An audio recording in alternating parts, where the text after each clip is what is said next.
Le champ des possibles, présenté par Caroline Tapaz.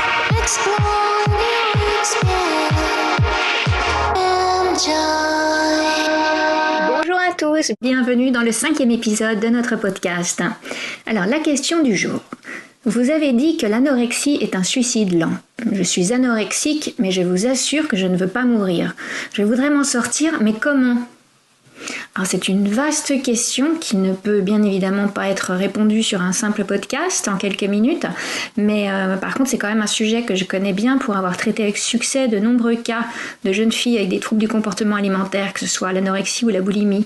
Alors je dirais que mon plus grand conseil pour toi, c'est déjà d'en parler avec tes parents parce qu'il faut te faire aider par des professionnels. Donc ça c'est pas une chose que tu vas pouvoir régler toute seule, il vaut mieux en parler avec tes parents. J'espère que tu as un bon niveau de communication avec eux qui serait ouvert à t'écouter, mais tu as vraiment besoin de leur soutien, quoi. Donc voilà, ça c'est ce que je te conseille. Par contre, le côté très positif de ta démarche, c'est qu'à partir du moment où on demande de l'aide, où on est prêt à en parler, c'est que déjà le processus de guérison est enclenché. D'ailleurs, on dit bien, et à juste titre, qu'on ne peut aider que ceux qui veulent être aidés, ou encore « aide-toi et le ciel t'aidera ». Donc tout processus de guérison commence par la reconnaissance et l'acceptation de son problème. Ensuite vient l'appel à l'aide. Nous avons toujours besoin des autres. Il ne faut pas s'enfermer et surtout pas dans la honte ni le déni, ce qui est souvent quand même associé à ce genre de maladie. Alors comme je l'ai déjà mentionné, l'anorexie est caractéristique des personnes qui veulent garder le contrôle. Donc il y a un puissant rapport de force, notamment avec son propre corps, ses envies, ses besoins, comme avoir aussi un malin plaisir à dompter la faim ou tromper ses proches en cachant sa maladie, en trouvant des stratagèmes pour faire croire qu'on mange. Enfin, l'anorexie, en tout cas, est une maladie qui demande énormément d'efforts, beaucoup de contrôle et de manipulation. C'est une maladie qui demande beaucoup de temps et d'attention. Et en fait, elle est là la clé. Si tu es capable de te contrôler autant, il te suffit de reprogrammer ton cerveau dans l'autre sens. Au lieu d'être dans la privation et le jugement de ton corps et dans l'autodestruction, parce que malgré tout, même si tu me dis que tu n'as pas envie de mourir, mais l'anorexie, c'est quand même une autodestruction. Donc, il faut que tu sois dans le contrôle de tes envies destructrices et négatives. Il faut que tu t'envoies des messages d'affirmation positive. Donc commence par les mettre par écrit. Moi, je trouve que c'est plus facile. Ensuite, tu devras les lire à voix haute pour que le son de ta voix, et tu vas sentir c'est les vibrations qui vont résonner dans tout ton corps. Donc là, ça fait un travail au niveau cellulaire. Et ensuite, tu pourras les répéter dans ta tête à chaque fois que tu sentiras que le négatif veut reprendre le pouvoir sur toi. C'est toi seul qui décides de quel côté tu veux donner ou prendre le pouvoir. Toi seul peux le faire. Donc moi je te conseille de faire appel à des professionnels, mais ça notamment, c'est un des conseils que je donnais moi en tant que thérapeute. Donc si tu le fais sérieusement, peut-être que tu pourrais t'en sortir aussi toute seule, parce que vraiment, tout est question de comment tu vas justement contrôler ton propre pouvoir sur toi-même. Veux-tu le contrôler du côté positif ou alors destructeur ? Mais je pense que si tu m'as écrit, c'est que justement tu penches déjà du côté positif. Alors, maintenant je te demande de prendre un papier et un crayon et de commencer à écrire toutes les belles choses que tu aimes dans la vie. Tout ce qui te rend heureuse, tous les compliments que les gens te font, tu dois forcément en recevoir. Donc, que penses-tu de toi réellement au fond ? Et là, il faut vraiment que tu sois sérieuse et sincère. Sois honnête. Agis-tu par frustration, par rapport à des événements dont tu sens que le contrôle t'échappe ? Et c'est pour ça que tu veux garder le contrôle sur ton corps. Il faut que tu arrives à retrouver l'élément qui a déclenché le moment en fait où la maladie a commencé. Est-ce que tu peux te souvenir s'il y avait un élément en particulier, un événement, quelque chose? Il y a toujours un élément déclencheur. Donc fais ton enquête, essaye de retrouver cet élément-là. Ça t'aidera énormément. Donc si tu sais répondre à ces questions, comme je l'ai dit, tu pourras peut-être t'en sortir sans autre aide extérieure. Donc ça vaut la peine quand même d'essayer. Si tout dépend de ton rapport avec tes parents, si tu te sens pas très à l'aise d'en parler avec eux, fais les exercices que je te donne, ça sera déjà un bon début. Donc il faut que tu prennes le temps de faire cette analyse qui est très personnelle, qui risque d'être perturbante, mais c'est un pacte que tu dois faire avec toi-même. À partir du moment où tu commences, il faut que tu te fasses un pacte, une sorte d'obligation de réussite, on va dire. Parce qu'encore une fois, tu peux le faire. Si tu es capable de contrôler tes envies, tes besoins, tu peux le faire dans l'autre sens. Donc une fois que tu auras fait ta liste d'affirmations positives, par contre, les affirmations positives, si ça peut t'aider, tu peux te dire je suis en bonne santé, je m'accepte telle que je suis jolie, j'ai confiance, je suis aimée, je choisis de vivre. Tu vois, là, je te donne juste des exemples parce que peut-être que ça ne te parlait pas forcément quand je te dis affirmation positive. Donc, à toi de trouver celles qui te correspondent le mieux, celles qui résonnent le plus avec toi. Et ensuite, en faisant cet exercice-là, tu vas pouvoir reprogrammer ton fonctionnement intérieur, en fait. Quand je dis il faut reprogrammer ton cerveau, c'est plutôt ta manière de penser, c'est ton fonctionnement interne, ton regard sur toi-même, ta perception du regard des autres. Et puis aussi, il faut t'occuper l'esprit avec des choses qui te feront te sentir mieux dans ta peau, mieux dans ta tête. Tu vois, par exemple, ça peut être une activité sportive, une activité artistique, ou aussi tu peux faire du bénévolat. Par exemple, je ne sais pas si tu as des grands-parents, mais autrement tu peux aussi aider une personne âgée en fait en lui faisant ses courses. Tu peux passer du temps avec elle pour lire, par exemple, ou aller rendre visite à des enfants dans des hôpitaux. Tu vois, des choses comme ça. Donc en fait, ça te fait passer le temps intelligemment. Et en te tournant vers les autres, en fait, tu auras aussi moins de temps pour te regarder le nombril. Parce que, comme je disais, tu vois, en fait, l'anorexie, c'est vrai on passe trop de temps à se regarder, à se juger soi-même.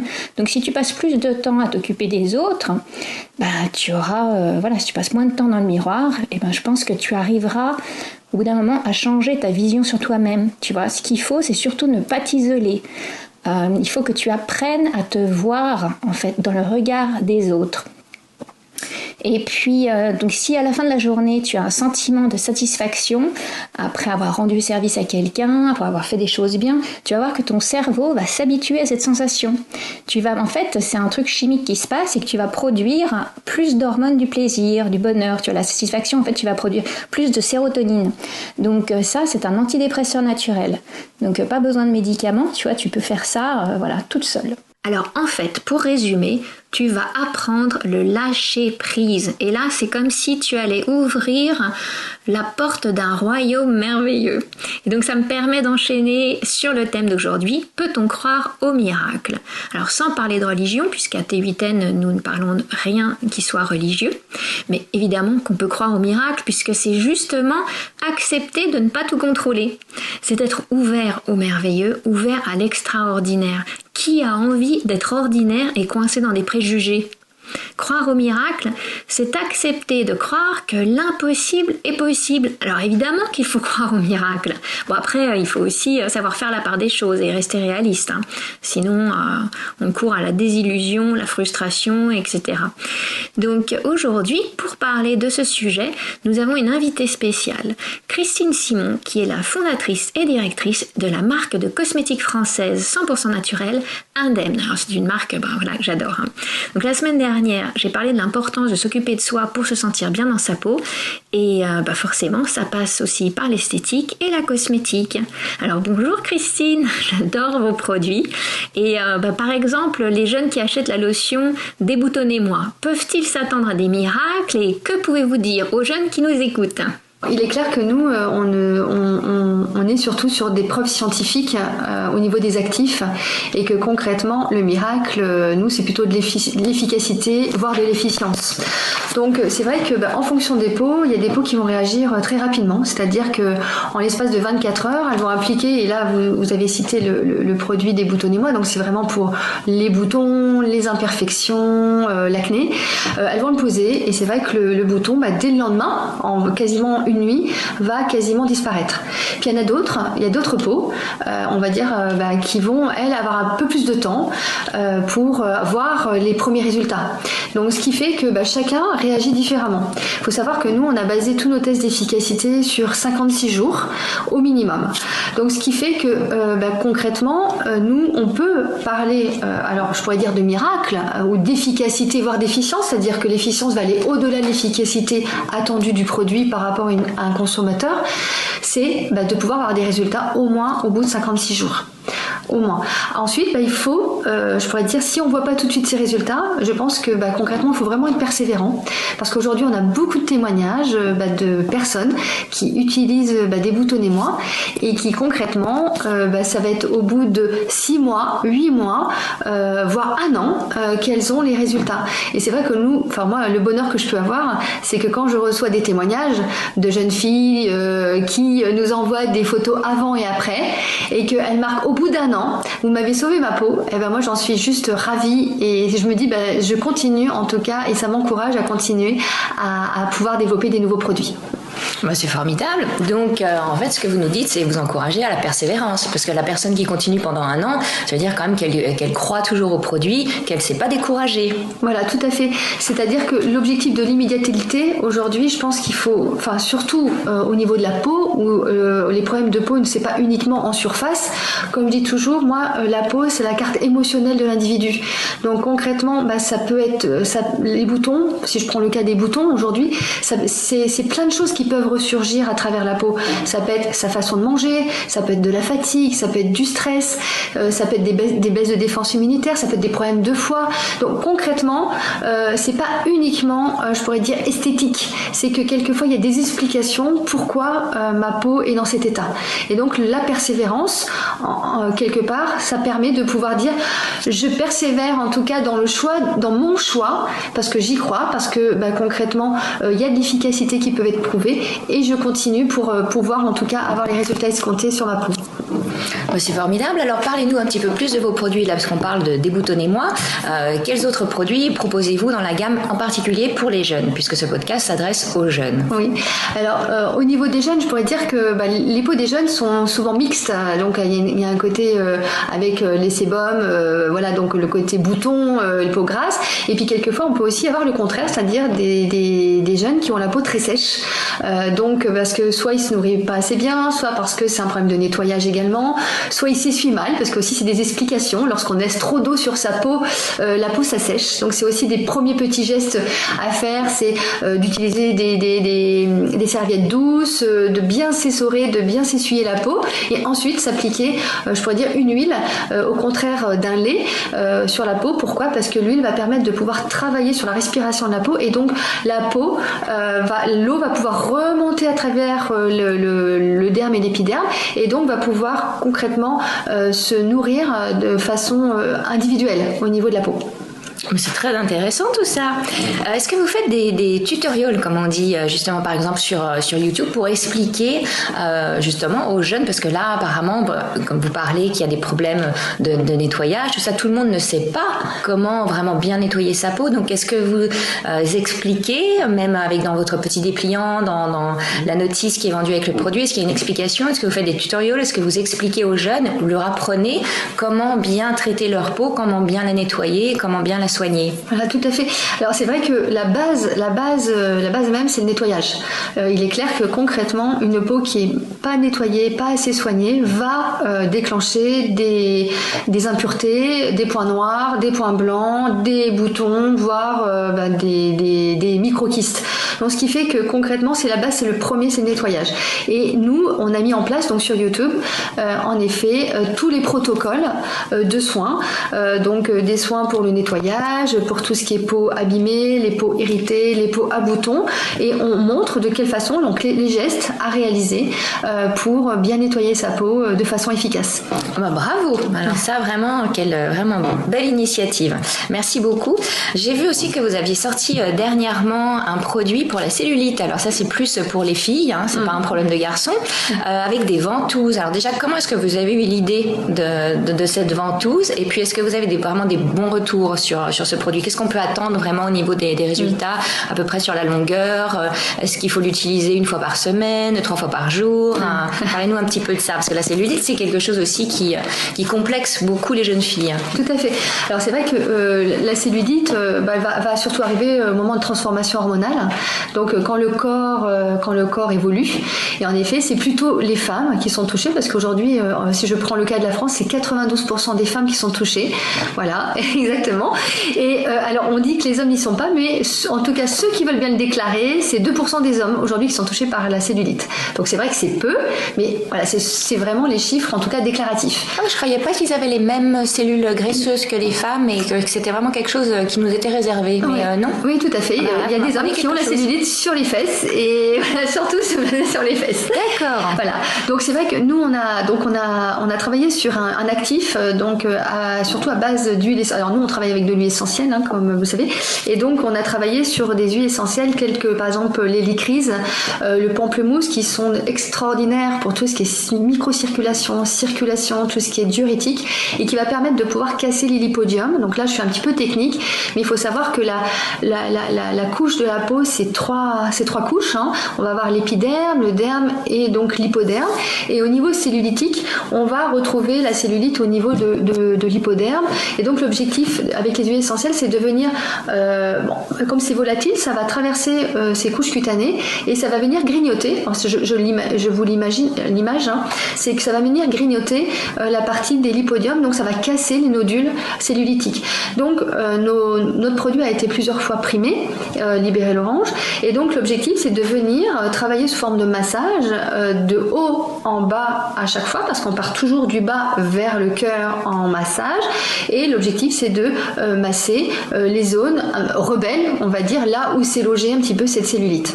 Donc l'objectif d'avoir travaillé sur une ventouse, c'est que au départ on le faisait de façon manuelle, donc nous on a fait des tests cliniques, hein, pour montrer que l'efficacité du produit. Donc c'est vrai que de façon manuelle, sans utiliser cette ventouse, on va avoir des résultats aussi bien sur les bras, les hanches et les jambes. Donc par exemple les bras, c'est des moyennes, hein, bien entendu, mais c'est 2,9 cm de perdu sur 56 jours, donc toujours des tests d'efficacité sur ces 56 jours. Ensuite sur les hanches c'est 3,4 cm et sur les cuisses c'est 1,9. Donc ce qui fait qu'au bout de 56 jours, c'est-à-dire 2 mois, on peut retrouver quasiment une taille en moins, voilà, rien qu'avec les petits massages et l'application du produit. La ventouse, la différence c'est qu'on va pas utiliser les doigts, on va refaire ce qu'on appelle le palpé roulé, donc de façon mécanique.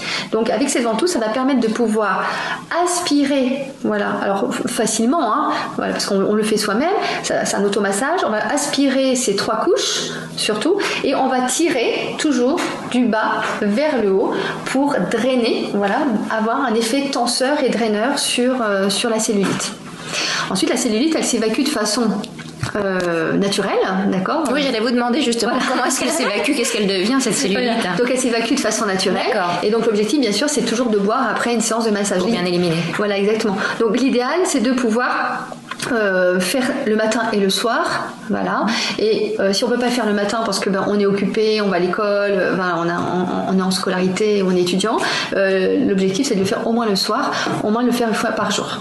D'accord. Donc croire au miracle, quand on parle de miracle, souvent dans l'esprit des gens, enfin, en tout cas dans ma tête, moi si je parle de miracle, c'est plutôt associé à quelque chose de sans effort. Oui. Donc là, vous confirmez que en fait rien n'arrive sans effort. Exactement, mais je pense que c'est ça aussi le mérite, et je pense que les personnes qui se reprennent en main, quelles qu'elles soient, que ce soit au niveau des boutons, que ce soit au niveau corporel, parce que voilà, je voudrais me retrouver une taille un peu plus fine, de toute manière il y a toujours un effort, et je pense que c'est encore mieux parce qu'on se félicite soi-même de toute la persévérance qu'on a tenue, et en plus on a réussi l'objectif qu'on s'est donné, et je pense que la personne elle est encore plus heureuse lorsqu'elle réalise en tout cas les objectifs et qu'elle les atteint.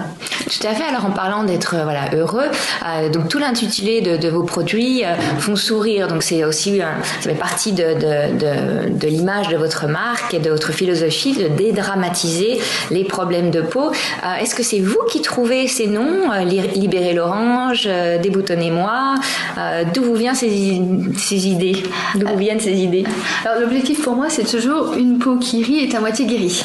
Donc l'objectif, c'est toujours de redonner le sourire aux personnes, parce que je sais que d'un point de vue sociétal, lorsqu'on a un problème de peau, et surtout quand il est visible, là je parle vraiment sur le visage ou les mains, le cou, en tout cas chez nous, parce que en France, voilà, où on est quand même habillé, concrètement, il y a le regard des autres, et le regard des autres n'est pas simple. Il est très dur. Moi, j'ai moi-même vécu durant ma jeunesse, donc concrètement, c'est très compréhensible. Donc, l'objectif pour moi, c'était vraiment de redonner le sourire dans les salles de bain et de dire déjà, tu n'es pas tout seul. Ça, c'est le premier point, c'est-à-dire qu'on est des millions de personnes à avoir des problèmes de peau, plus ou moins forts, voilà, plus ou moins graves.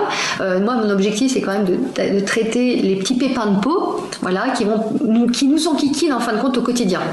Et le fait de pouvoir remettre des noms amusants qui dédramatisent, déjà ça donne envie, ça nous fait sourire. Donc quelqu'un qui a un problème, déjà ça va lui redonner le sourire. Donc déjà ça, il va dire c'est sympa, mais c'est pas parce que je fais sourire que ce n'est pas sérieux. C'est ça aussi. L'objectif, c'est aussi de dire, l'objectif c'est de casser le conventionnel, casser les codes, parce que moi je suis quelqu'un comme ça.